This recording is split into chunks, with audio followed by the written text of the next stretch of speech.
In this chapter, we focus on using echo and printf to lay out the content on a browser page and to use tables to lay out tabular data.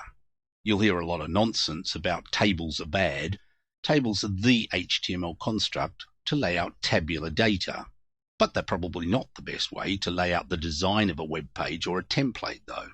We'll also revisit escaped characters. You'll recall how previously we escaped a double quote symbol to allow it to print on a web page.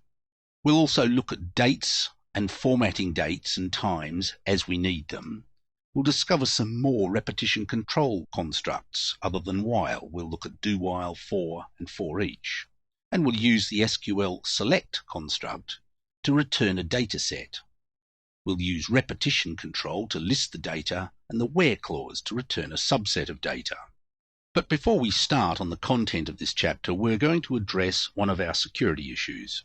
Whenever we put a file in the home directory of a web server or any of its subdirectories, then it's quite exposed to anyone who wants to see what's in it.